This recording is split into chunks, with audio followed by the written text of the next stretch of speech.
দেশের নাগরিক হিসেবে, মুসলিম জাতির সদস্য হিসেবে, নির্যাতিত নিপীড়িত মুসলমানদের ভাই হিসেবে, যার হাত মুসলমানদের রক্তে রঞ্জিত, আমরা আমাদের দেশের আনন্দ ঘন কোন পরিবেশে এমন কোন খুনিকে আমরা পছন্দ করি না। আপনারা যদি আনতে চান, আপনাদের দায়িত্ব, এদেশের মুসলমানদের ম্যান্ডেট তার প্রতি নাই। মুহতারাম হাজিরিন, কথা পরিষ্কার কথা। আমি আবার বলছি, এজন্যই আল্লাহর নবীর ইজ্জতের হেফাজতের জন্য মুসলমানদের দেশের সংসদ, মুসলিম জনগণের প্রতিনিধিত্বকারী এমপিরা, তোমরা মুসলমানদের ট্যাক্সের পয়সা দিয়ে পরিচালিত সংসদের অধিবেশনে বসে আইন তৈরি করবা। নবীর দুশমনের সর্বোচ্চ শাস্তির বিধান মৃত্যুদণ্ডের আইন চাই, মৃত্যুদণ্ডের আইন চাই, মৃত্যুদণ্ডের আইন চাই।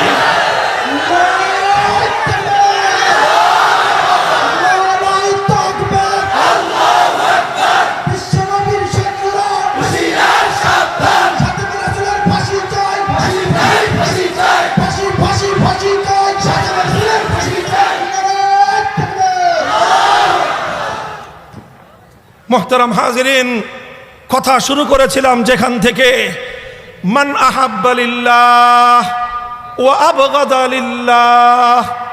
ভালোবাসা একমাত্র কার জন্য? আল্লাহর ভালোবাসা। যাকে যাকে ভালোবাসতে বলবে তাকে তুমি ভালোবাসবে। ওয়া আবগাদা লিল্লাহ, শত্রুতা কার জন্য? আল্লাহর ভালোবাসার দাবি, যার যার সঙ্গে সম্পর্ক ছিন্ন করতে বলবে, আল্লাহর ভালোবাসার দাবি পূরণ করতে, তার সঙ্গে সম্পর্ক ছিন্ন করতে এক মুহূর্ত বিলম্ব করা যাবে না। ওয়ালা তাখুযকুম বিহিমা রাফাতুম ফি দীনিল্লাহ ইন কুনতুম তুমিনুনা বিল্লাহি ওয়াল ইয়াউমিল আখির।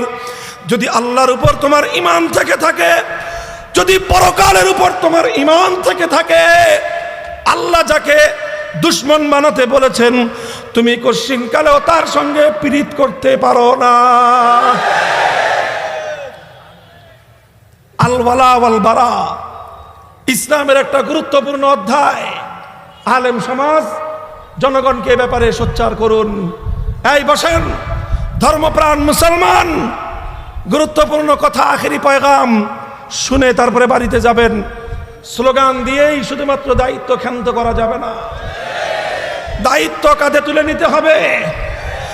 জাতির অগ্রগতি, দেশের উন্নয়ন, ইসলামের হেফাজতের সিপাহ সালার হিসেবে ভূমিকা পালন করতে হবে। এজন্য বলে দিচ্ছি, আল ওয়ালা ওয়াল বারা শব্দ দুটো মুখস্থ করে যান। এরপর এই বিষয়ে যার যার মসজিদের ইমাম সাহেবানদের কাছ থেকে, আলেম ওলামাদের কাছ থেকে ইসলামী শরীয়তের এই গুরুত্বপূর্ণ বিষয়ক নির্দেশনা গ্রহণ করবেন, তালিম গ্রহণ করবেন। আল ওয়ালা অর্থ হলো ইসলামের দৃষ্টিতে বন্ধুত্বের মাপকাঠি কি হবে।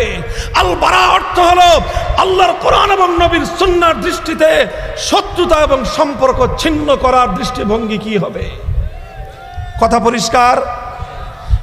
আপনি যদি আল্লাহর কোরআন সুন্নাহর দৃষ্টিতে সম্পর্ক গড়তে পারেন, আবার কোরআন সুন্নাহর দৃষ্টিতে যদি সম্পর্ক ভাঙতে পারেন, তখনই আপনি ঈমানদার।